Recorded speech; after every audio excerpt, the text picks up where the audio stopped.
From The Australian, here's what's on the front. I'm Kristen Amiot. It's Friday, January 31.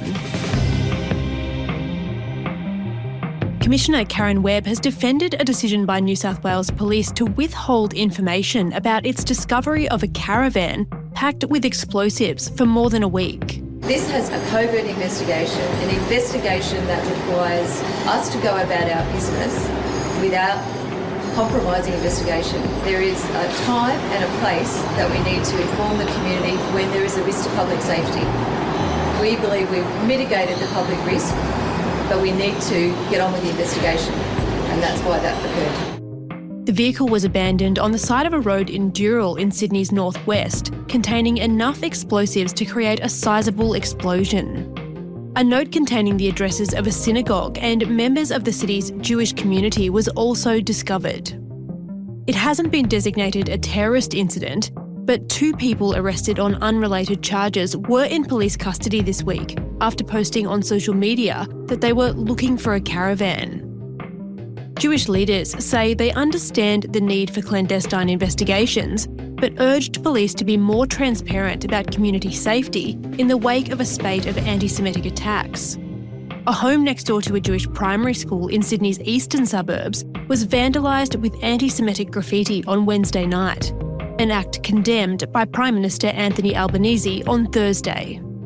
This situation is moving quickly. You can read the latest at theaustralian.com.au. Steve Smith needed just 1 run to reach a coveted Test cricket milestone when he stepped onto the pitch at Galle International Stadium in Sri Lanka. But not content to leave it at that, the skipper put on 141 runs over 2 days, bringing his career Test total to just over 10,000.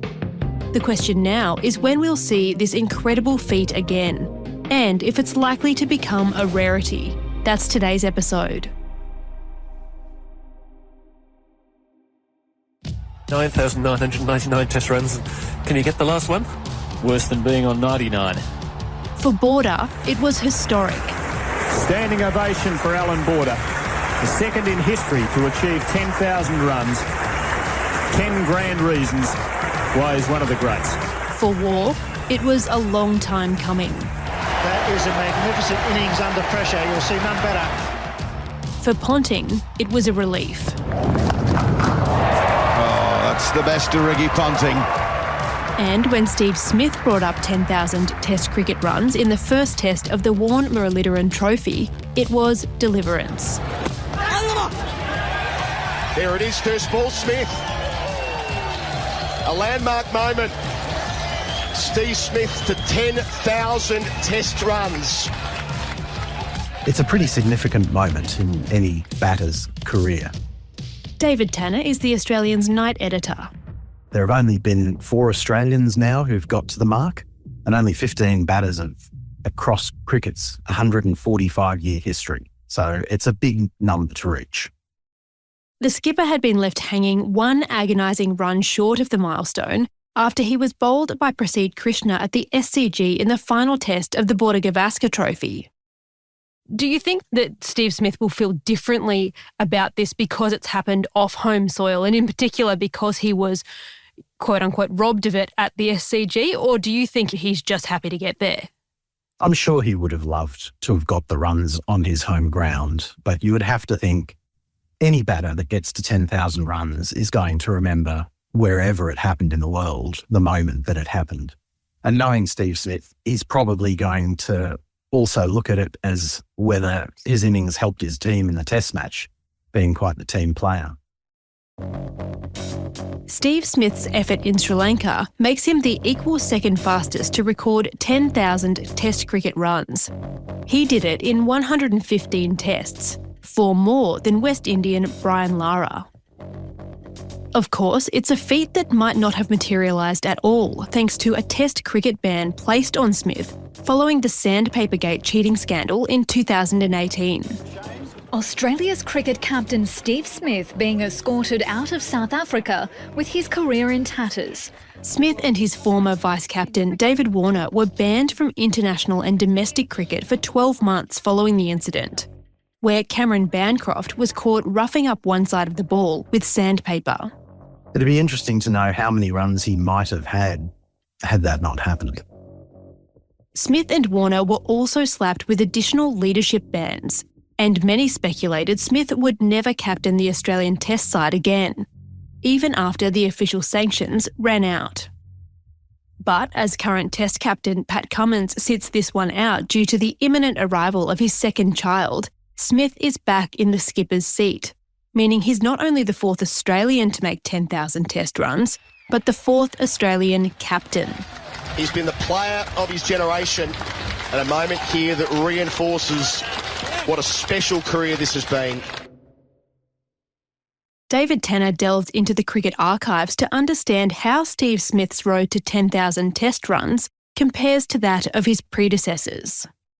Certainly the border and war ones are very memorable, partly because both of them happened on home soil. They both got them in an SCG test in Sydney. When Border got to 10,000 runs, he was only the second of any player in cricket's history to reach the mark. Sunil Gavaskar, the Indian opener, was the first one. So Border was joining a very select club back then. He's 122 behind Sunil Gavaskar, and just to say he won't reach him in this Sydney Test match. A prolonged ovation from the crowd, and well deserved. Steve Wars was a very emotional one because he had a really rough year. He had a lot of substandard innings for a long time. And if I remember correctly, there were even some people questioning whether he should keep his place in the team despite his stellar career.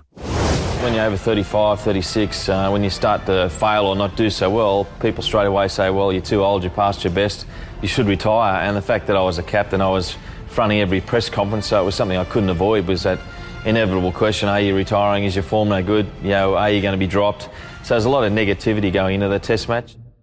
And he came to his home test in Sydney against England and desperately needed a good innings. Australia batted on the opening day and War scored a century on the first day. He reached his century with the last ball of the day, which was what everybody remembers, but it was a shot that got him to, I think it was 69 runs earlier in his innings that was the one that got him to the 10,000 mark. But in a way, that innings is remembered more for him finally breaking a long run of bad innings with a century. But it's Ricky Ponting's effort that bears the most resemblance to Smith's. He did his in the West Indies, a bit like Steve Smith getting his in Sri Lanka. It was a very small crowd in Antigua. There were only about 2,000 people at the ground to witness this historic moment. But one of them was Viv Richards, the great West Indian batsman who they were playing at a ground that was named after Sir Vivian Richards. Richards never got to the 10,000 mark himself, but at least there was someone noteworthy there. Coming up, we ask if a cricket onslaught could make milestones like this one less likely.